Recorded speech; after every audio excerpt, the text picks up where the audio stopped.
We just can't get the right performance out of our people. Maybe it's you, right? It's not a generation. It's not them. They're not difficult or hard to understand. They're human beings like the rest of us, trying to find their way, trying to work in a place where they feel that someone cares about them as a human being. By the way, that's what we all want. In other words, it's not even generational. It's all of us.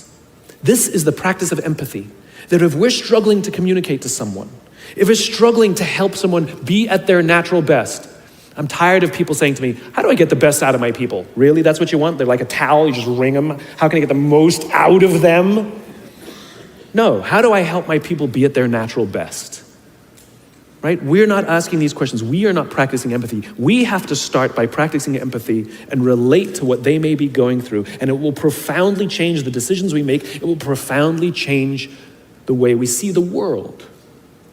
Someone's driving to work. You're driving to work. And someone wants to cut into your lane. What do? Do you pull your car up or do you let them in? Most of us pull our cars up and go like this. You wait your turn. Now let's practice empathy. I don't know, maybe they've been out of work for 6 months. Maybe they had trouble getting the kids out to school this morning and now they're running late for a really important interview and they just have to get to this interview and they're gonna cut into our lane. Or maybe they're just a bastard, I don't know. But that's the point. We don't know. We don't know. And the practice of empathy will say, I'll let them in and I'll arrive to work 1 car length late. Right? We don't always have to be right. We don't always have to be in charge. We don't always have to be the one who succeeds. It's not about winning or losing. And that's where I go to the second point.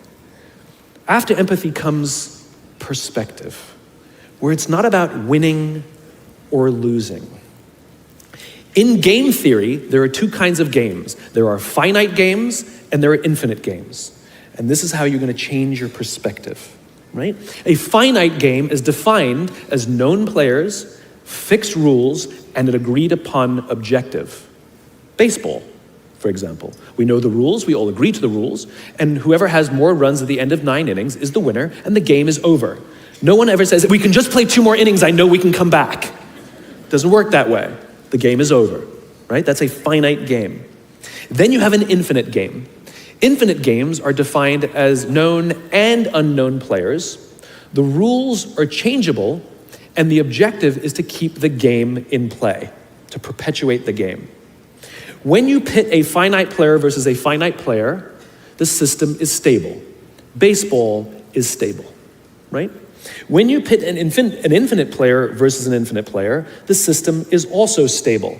Like the Cold War, for example, because there cannot be a winner and a loser. There are no winners and losers in an infinite game, right? It doesn't exist.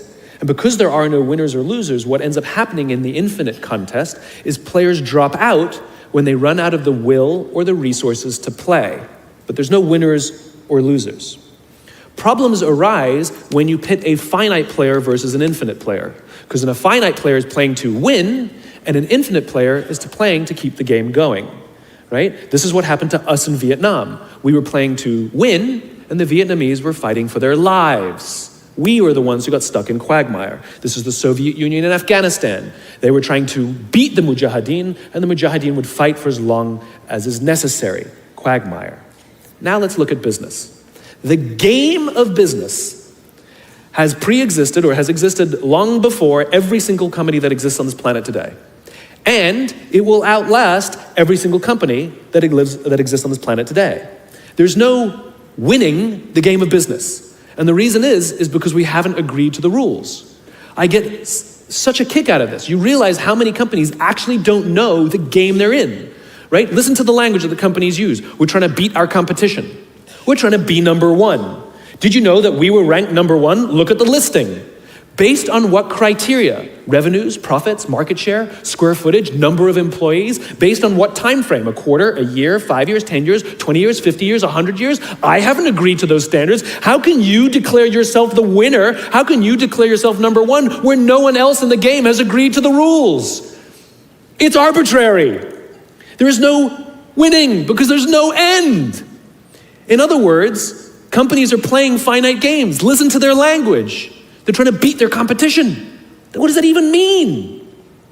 It's the leaders and the companies that understand the game that they're in and organize their resources and their decision-making around the infinite contest that outlast and frustrate their competition. All the companies that we refer to as the exceptions, Southwest Airlines, Apple Computers, Harley Davidson, they're the exception. No, they're playing the infinite contest. They frustrate their competition, is what happens. That's what happens, because they're not playing to win. Jim Senegal, the founder of Costco, which is the only real company that gives Walmart a run for its money, he says public companies are looking to succeed for the quarter. He says, we're looking for the next 50 years. You can hear him. He's playing the infinite contest. I spoke at a leadership summit for Microsoft. I also spoke at a leadership summit for Apple. Now, at the Microsoft summit, I would say 70% of the executives, and this was under the Steve Ballmer days, I would say about 70% of the executives spent about 70% of their presentations talking about how to beat Apple. At the Apple Summit, 100% of the executives spent 100% of their presentations talking about how to help teachers teach and how to help students learn. One was obsessed with their competition, the other one was obsessed with where they're going. So at the end of my presentation at Microsoft, they gave me a gift. They gave me the new Zune, which was the competitor to the iPod Touch when it was a thing, right? And I have to tell you, this piece of technology was spectacular. It was beautiful. The user interface was incredible. The design was amazing. It was intuitive. It was one of the most beautiful, elegant pieces of technology I'd ever seen, right? Now, it didn't work with iTunes, which is an entirely different problem. I couldn't use it. But that's something else. I'm sitting in the back of a taxi with a senior Apple executive, sort of employee number 12 kind of guy, and I decide to stir the pot. And I turn to him and I say, you know, I spoke at a Microsoft summit, and they gave me their new Zune, and I have to tell you, it is so much better than your iPod Touch. And he turned to me and said, I have no doubt. Conversation over.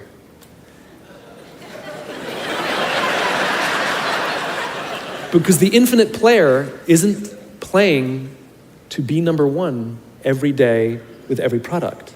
They're playing to outlast the competition. If I had said to Microsoft, oh, I've got the new iPod Touch, it's so much better than your new Zune, they would have said, can we see it? What does it do? We have to see it. Because one is obsessed with their competition, the other is obsessed with why they do what they do, the other is obsessed with where they're going. And the reason Apple frustrates their competition is because secretly, they're not even competing against them. They're competing against themselves. And they understand that sometimes you're a little bit ahead, and sometimes you're a little bit behind. And sometimes your product is better, and sometimes you're not. But if you wake up every single morning and compete against yourself, how do I make our products better than they were yesterday? How do I take care of our customers better than we did yesterday? How do we advance our cause more efficiently, more productively than we did yesterday? How do we find new solutions to advance our calling, our cause, our purpose, our belief, our why every single day? What you will find is over time, you will probably be ahead more often. Those who play the infinite game understand it's not about the battle, it's about the war. And they don't play to win every day. And they frustrate their competition until their competition drops out of the game. Every single bankruptcy, almost every merger and acquisition is basically a company saying we no longer have the will or the resources to continue to play, and we have no choice to either drop out of the game or merge our resources with another player so that we can stay in the game. That's what that is. And if you think about the number of bankruptcies and mergers and acquisitions, it's kind of proof that most companies don't even know the game they're in. You want to be a great leader, start with empathy. You want to be a great leader, change your perspective and play the game you're actually playing.